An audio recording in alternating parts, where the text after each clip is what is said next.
future isn't what it used to be.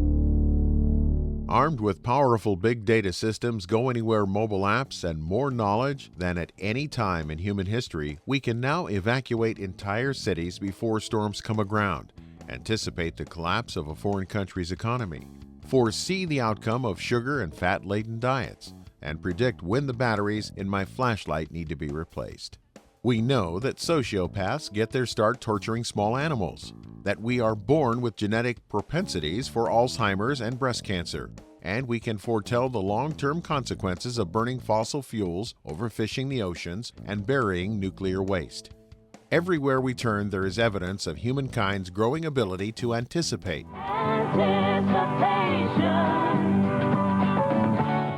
Anticipation.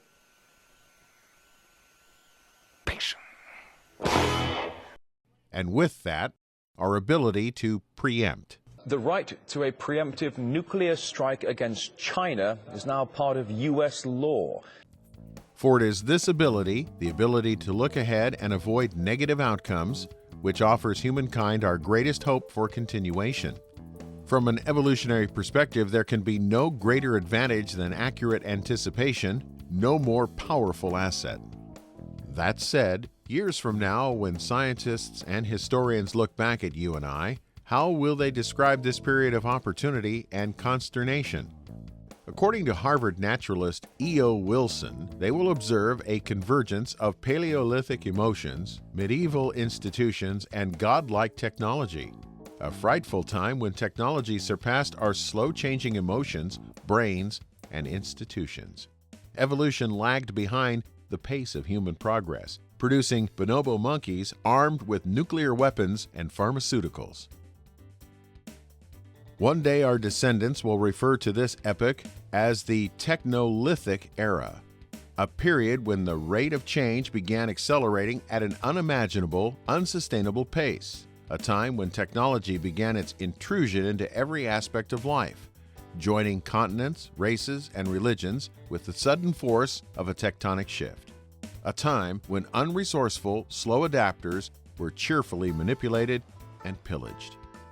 Recently, Eric Schmidt, executive chairman of Google, warned that every 48 hours we generate as much data as we created from the dawn of humankind to 2003. As the velocity, volume, variety, and complexity of information continues its onslaught, predatory conditions amplify. Only those with the wealth to acquire experts and gain access to the data needed to foretell and shape future events will prevail. Today, a profitable corporation like General Electric Company has the ability to hire hundreds of skilled tax attorneys to legally avoid paying taxes. Whereas the person on the street who is relegated to self-filing pays the highest bracket they fall under. The underlying culprit is complexity. As the U.S. tax code eclipses a whopping 75,000 pages, more regulations are on the way. And with more regulations, inequity rises and compliance more daunting. Complexity is an invisible, heartless adversary, one which makes facts unattainable, indiscernible, and inactionable, except to a few. I'm sorry, all of our lines are currently busy. Please hold, and the next available customer service representative will be with you shortly.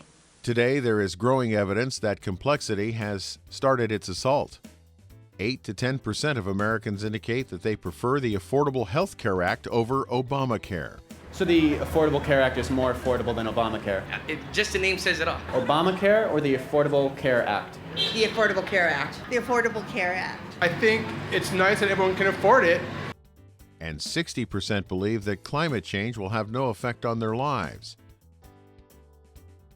It has become impossible to distinguish foreign rebel factions from future potential allies, or a shopkeeper by day from a bomb maker by night. We grapple with complex issues such as warrantless surveillance in the name of national security, caring for an aging population, an education system which can no longer keep pace. Every day, we, along with our leaders, grow more gridlocked, more incompetent. Millions of years of human evolution has brought us to the brink. After all, if Neanderthal were alive today, they would have little ability to navigate our fast-paced world. Similarly, if we were transported a million years into the future, the practice of cutting off breasts and testicles to cure disease or burning dinosaur remains to heat our homes would appear no less primitive. At any point in time, man is a work in progress. And today, thanks to lightning speed technologies, we are on the verge of becoming the first predictive organism. Never before has the relationship between the actions we take in the present been so clearly united to future outcomes. Yet, trapped by Paleolithic emotions, we continue to allow debt to climb, depression to reach pandemic proportions, and deny the coming drought. We squander the greatest evolutionary asset which has ever been bestowed on a life form, the gift to look ahead and to circumvent known tragedies. Instead, we choose the impulses we share with lower animals. Future generations will characterize the period in which we live as a time when the tools to manifest future outcomes arrived on the scene, while prehistoric instincts prevented us from benefiting from our newfound advantage. They will look upon us with pity for having squandered foresight in favor of the ninth inning save. They will wonder with bewilderment why we made heroes out of those who, when given the opportunity, failed to preempt.